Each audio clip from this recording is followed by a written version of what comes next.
जय हिंद। भारत की मुख्य भूमि से दूरी पर स्थित हिमालय का वह हिस्सा जो जलमग्न हो गया था, अब भारत सरकार ने वहां तक भी अपने ऑप्टिकल फाइबर नेटवर्क को पहुंचा दिया है, जिससे कि 4G और 5G को वहां पहुंचाने में काफ़ी सहूलियत होगी।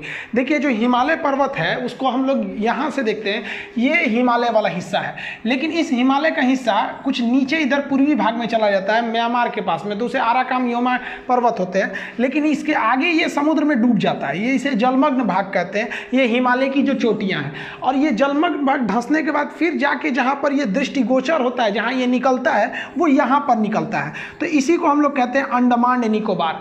द्वितीय विश्व युद्ध के समय इस अंडमान निकोबार पर जापानियों का अधिकार हो गया था, लेकिन जापानियों ने सुभाष चंद्र बोस को अंडमान निकोबार गिफ्ट में दिया था। उसका नाम इन्होंने शहीद एवं स्वराज नाम रखा था।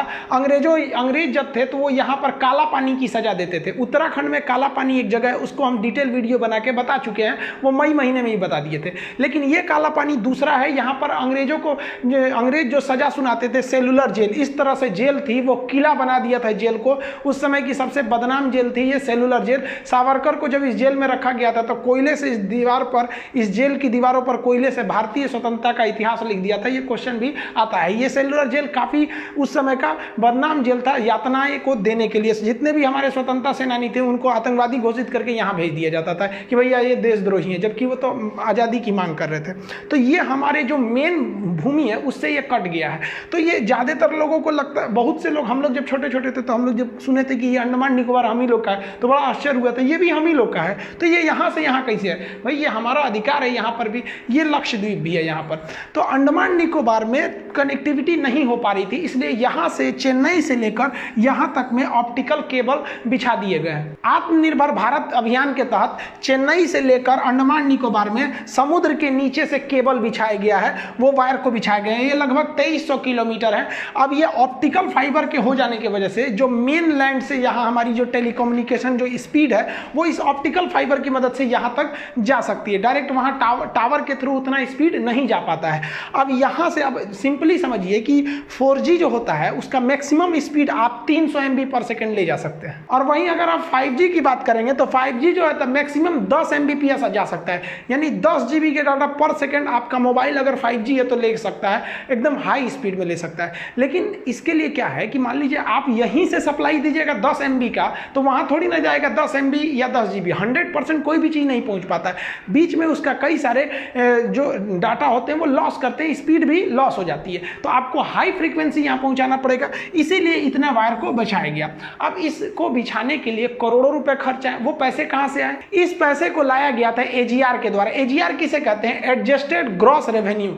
ये ग्रॉस रेवेन्यू क्या होता है कि जितने भी टेलीकॉम कंपनी है, जैसे Reliance, Tata, Docomo, Indicom, idea, Vodafone, जो भी हैं, इनको गवर्नमेंट कहती है कि भाई साहब आप अपना जो टोटल आप साल भर का व्यापार करते हैं, जो भी इनकम करते हैं, उसका आपको 5% हमको AGR के रूप में देना पड़ेगा। इसको कलेक्ट करने का काम करती है यूनिवर्सल सर्विस लेवी। ये एक तरह का टैक्स है जो AGR को लेती है 5%। अभी सुप्रीम कोर्ट में भी आप सुने होंगे कि 2 कंपनियों का AGR डिस्प्यूट बहुत भयानक पहुंचा था। एक वोडाफोन का था, एक एयरटेल का था।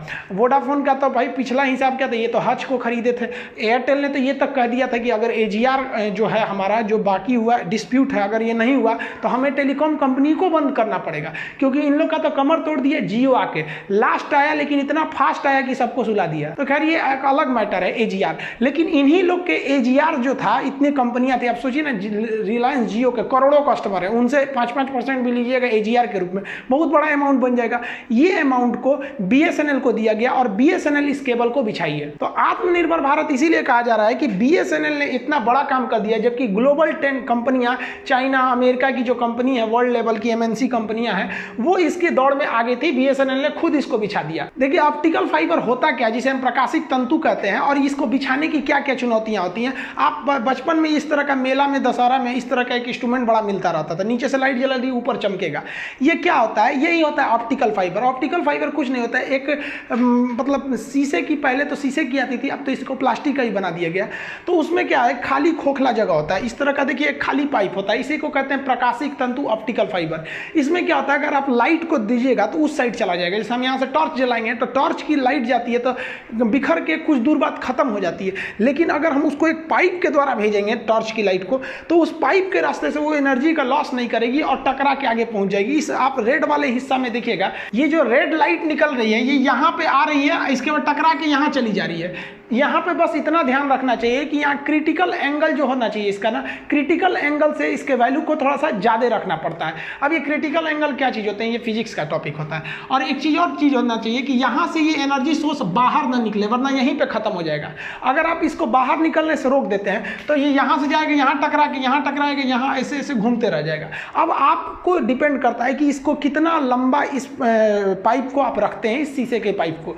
लेकिन शीशे के पाइप को काफ़ी लंबा रखना काफ़ी मुश्किल था, तो इसका काम किया नरेंद्र सिंह कपानी, भारतीय मूल के वैज्ञानिक। इन्होंने एक ऐसा ऑप्टिकल फाइबर बनाया जो फ्लेक्सिबल था, उसको कहीं भी मोड़ सकते थे, और उसमें लाइट जलाइएगा ना तो लाइट उस पर निकल जाती थी। इसके बाद धीरे धीरे वैज्ञानिकों ने दिमाग लगाया कि लाइट की स्पीड बहुत ज़्यादा होती है, तो हमारा जो डाटा था, जो जैसे मान लीजिए आप हम वीडियो देख रहे हैं, ऑडियो देख रहे हैं, तो इसको इलेक्ट्रिकल सिग्नल में बदल के ऑप्टिकल फाइबर के थ्रू, इसी के थ्रू क्यों ना हम लोग डाटा के माध्यम से ट्रांसमिट कर दें। जैसे आप मोबाइल से बात करते हैं तो आपके पास जो आता है रेडिएशन, वो भी तो एक लाइट फॉर्म में ही आता है, एक रेस के फॉर्म में आता है। तो वैज्ञानिकों ने दिमाग लगाया कि हमको क्या है कि यहाँ से अगर हम लेयर लगा देंगे तो हमारा डाटा लीक नहीं करेगा और स्पीड भी बहुत तगड़ा रहेगा। तो इसलिए एक ये सूचना के क्षेत्र में एक बहुत बड़ी क्रांति आ गई, ऑप्टिकल फाइबर। ये ऑप्टिकल फाइबर ही रहेगा तो ही आपका नेट तेज चल पाएगा। हम भी जो ऐप को लॉन्च करने में इतना लेट हो गया वो इसीलिए कि क्योंकि हम लॉकडाउन में थोड़ा सा घर पे आए हुए थे, तो यहाँ पर ऑप्टिकल फाइबर नहीं था। अब ये ऑप्टिकल फाइबर लग गया, इसलिए इस महीने आपका ऐप आ जाएगा। तो ये ऑप्टिकल फाइबर किसी भी डाटा को काफी तेजी से ट्रांसमिट करता है। इस ऑप्टिकल फाइबर को समुद्र में बिछाना काफी मुश्किल था। मुश्किल ये था कि समुद्र में बिछा दीजिएगा, ठीक है, इसमें मछली आके दांते से बकोट लेगी तो टूट जाएगा, यहाँ पे बहुत सारा दिक्कत था। इसलिए इस और एक और चीज था कि आप इसको जमीन के रास्ते भी ले जा सकते हैं। आपके शहरों में देखे होंगे ऐसे पाइपलाइन बिछाया जाता होगा ऑप्टिकल फाइबर का। अब मान लीजिए इसमें मिट्टी डालें, दाबे, बारिश से सड़ गया, भीग गया तो टूट जाएगा, पर सारा डाटा आगे जा ही नहीं पाएगी, सप्लाई रुक जाएगी। तो इसके लिए इसको हम लोग 8 लेयर की सिक्योरिटी देते हैं। टोटली ऑप्टिकल लेयर पे फाइबर पर 8 लेयर की सिक्योरिटी दी जाती है। कैसे? सबसे बाहर जो होता है वो पॉलीमर की सिक्योरिटी दे दी जाती है, वाटरप्रूफ लेयर लगा देते हैं। उसके अंदर एक स्टील लगाते हैं, फिर एक वाटरप्रूफ लेयर लगाते हैं, फिर स्टील के ये रॉड लगा दिए जाते हैं। उसके बाद से यहाँ पर हम लोग वाटरप्रूफ लेयर लगाते हैं, केमिकल लेयर, कई टोटल 8 लेयर लगाते हैं। देखिए यहाँ पे लेयर लगाते हुए एक ये लेयर अलग है, ये लेयर अलग है, यहाँ से अलग, फिर ये, फिर ये, फिर ये, इस तरह से 8 लेयर। अब मेन यहीं पर है आपका ऑप्टिकल फाइबर। इसको सेफ्टी देने के लिए इतना मोटा लेयर लगा दिया गया। अब आप बताइए इसको कौन काटेगा? ये स्टील को तो कोई काट नहीं पाए। मान लीजिए कि ये ऊपर वाला लेयर घिस गया घिसावट से, तब स्टील नहीं ना घिसेगा। उसके अंदर फिर एक तो लेयर लगाया, फिर स्टील है, फिर ये केमिकल का लेयर, पेट्रोलियम का लेयर, इस तरह से करके बहुत ज़्यादा लेयर है। और अंदर से हम इस मामूली ऑप्टिकल फाइबर को लाते हैं। इस ऑप्टिकल फाइबर्स को लाने से यही फायदा होता है कि आपने जो भी वीडियो को रिकॉर्ड किया नेट के माध्यम से जैसे अपलोड करेंगे, वो आपका नेट क्या करता है, इसी ऑप्टिकल फाइबर, हम जो भी वीडियो बनाते हैं इसको तो पूरी दुनिया में कैसे फैला दिया जाता है कोई भी चीज को, इसी ऑप्टिकल फाइबर की वजह से, क्योंकि पूरी दुनिया में इसको बिछाया जा चुका है। समुद्र में इन ऑप्टिकल फाइबर को बिछाने के लिए एक बहुत बड़े शिप आते हैं। इन शिप में नीचे में ये ऑप्टिकल फाइबर इस तरह राउंड करके लपेटे गए रहते हैं, यहाँ पर बहुत ज्यादा मात्रा में ये रहते हैं। और इनको ना यहाँ से इंस्ट्रूमेंट के माध्यम से नीचे ले जाया जाता है। अब इनको नीचे कैसे ले जाया जाता है? तो शिप से देखिए यहाँ पर ऐसे गिरा दिया जाता है। इसमें ये जो गोल गोल देख रहे हैं, ये इसमें इसलिए मार्किंग किया गया है कि ये डूबेगा नहीं, तो पता चलेगा कि किस एरिया के ऊपर ये बिछाया जा रहा है। अब यहाँ से नीचे गिरा दीजिएगा, और एक मशीन होती है जो यहाँ से ड्रॉप कर दी जाती है। येलो कलर की मशीन देख रहे हैं, ये मशीन क्या करती है, मिट्टी को ऐसे बकोट लेती है। तो आगे से इसे मिट्टी को बकोट लेगी और पीछे से वायर को बिछाते हुए आ जाएगी और लेवलिंग करके बराबर कर देगा। तो समुद्र के नीचे गया और बिछा दिया गया, और ऊपर से लहरें चलेंगी तो वो भी एक तरह से बराबर कर देगी। ये शिप के अंदर पूरा केबल भरा हुआ है, ये मशीन को ड्रॉप कर देगा नीचे, ये गड्ढा भी खोदेगा और उस गड्ढे में पीछे से वायर भरते जाएगा। यहाँ से पहले आगे गड्ढा खोदेगा, जस्ट उसके पीछे वायर भरते जाएगा। इसको सप्लाई जो करंट की मिलती है ऊपर से वायर से मिलते जाती है। ये बहुत ही बेहतरीन ढंग से वायर को बिछाने का काम करती है मशीन। आगे इसका नोकीला भाग गड्ढा कर देता है और जस्ट पीछे से तार भरने के बाद हवा समुद्री लहरें उस गड्ढे को भर देती हैं, जिससे कि ये वायर सुरक्षित रहता है और फिर इस मशीन को ऊपर खींच लिया जाता है। लेकिन ऐसा नहीं है कि टूट फूट नहीं होता है, कभी कभी बड़ी बड़ी मछलियाँ आती हैं, घुसियाती हैं तो तरवे काट देती है सर। या फिर कुछ और भी दिक्कत हो सकता है, समुद्र के नीचे भूकंप, ज्वालामुखी, बहुत सी चीज़ें आती रहती हैं, सुनामी वगैरह। तो खैर सुनामी तो ऊपर में झटका रहता है, नीचे नहीं, तो उसको लिए भी रिपेयर करने का काम आता है। रिपेयरिंग करने के लिए भी सेम प्रोसेस होता है। एक नाव रहती है, वो नीचे से हुक फंसाती है, पता चल जाता है कहाँ से सिग्नल लीक कर रहा है, हुक फंसाती है और उसको हुक में से ऊपर ले आके खींच लेती है। और इस तरह का एक इंस्ट्रूमेंट होता है। देखिए ये तार इतना पतला है और इधर भी तार इतना पतला है और बीच में ज्वाइंट करना है। उस ज्वाइंट को करने के बाद इतना मोटा उस पर सिक्योरिटी दिया जाता है ज्वाइंट को लॉक करने के लिए। ये जो ऑप्टिकल फाइबर की जो ज्वाइंट होती है, इस ज्वाइंट को जोड़ने के लिए एक ऐसा नहीं है कि बिजली का तार की तरह जोड़ दीजिए, बस ऐंठ दीजिएगा, इसे तो जाएगा ही नहीं, तो इसको एक अलग विधि द्वारा जोड़ा जाता है। लेकिन हाँ, समुद्र में भी इसकी रिपेयरिंग की जाती है। ये जो शिप होते हैं खुद से हुक नीचे गिराकर और आराम से उस जो डिफेक्टर, जैसे ये हुक है, हुक नीचे से बकोटते हुए आएगा, उठा लेगा इस वायर को ऊपर, क्योंकि ये धंसा हुआ रहता है अंदर, और इसको वापस खींच के ले जाएगा शिप के अंदर। शिप के अंदर खींच के ले जाएगा और यहाँ इसको एक विशेष तरह के इंस्ट्रूमेंट से इसको लॉक किया जाएगा। ये टूटे हुए भाग को बहुत बेहतरीन ढंग से अलग से जोड़ा जाता है। मशीन आती है जोड़ने के लिए। यहाँ कटा हुआ वायर है, ये भी कटा हुआ है, तो यहाँ से इसको फंसा दिया जाएगा, इधर से ले आके यहाँ जोड़ा जाएगा और उस कटे हुए पोर्शन को सिक्योरिटी देने के लिए इतना बढ़िया से इंस्ट्रूमेंट लगाया जाता है और इसको बढ़िया से पैक कर दिया जाता है ताकि पानी वगैरह ना जाए। और ये पैक हो गया, अब इसको अलग से सिक्योरिटी देने के लिए इस तरह का पैकिंग कर दिया जाएगा। अब इसके ऊपर और कवर लगाएगा और ये सब लगाने के बाद अब इसे वापस पानी में गिरा दिया जाएगा। यहाँ से ये है जा रहा है वापस यहाँ से जोड़ा के, और नीचे वैसे ही के वैसे जाके बिछा दिया जाएगा। ये बिछा के चला गया। ये काम BSNL ने किया इस बार भारत के लिए। इन्हीं ऑप्टिकल फाइबर की मदद से पूरी दुनिया के लोग आपस में कनेक्टेड है। आप अमेरिका की किसी चीज़ को यहाँ आराम से देख सकते हैं। हमारे वीडियो को आप अमेरिका, जापान, वियतनाम कहीं से देख सकते हैं। कहीं भी पूरे वर्ल्ड में ये समुद्र के माध्यम से ही ये डाटा को ट्रांसमिट किया जा रहा है। बढ़िया बात यह है कि अभी तक भारत इसमें भाग नहीं लिया था। विदेशी कंपनियों को बुलाता था कि आप हमारे यहाँ केबल बिछा दीजिए। इस बार BSNL ने ही इसको बिछा के एक काफ़ी अच्छा आत्मनिर्भर की ओर हम आगे बढ़ रहे हैं। अंडमान निकोबार तक हम ये ऑप्टिकल फाइबर पहुँचा देने से वहाँ 4G और 5G को काफ़ी अच्छे से इंप्लीमेंट कर पाएंगे। अंडमान निकोबार काफ़ी सुंदर एरिया है। वहाँ प्राकृतिक दृश्य इतने बढ़िया रहते हैं कि भारत के टूरिस्ट को यहाँ पर काफ़ी अच्छे से ले जाया जा सकता है।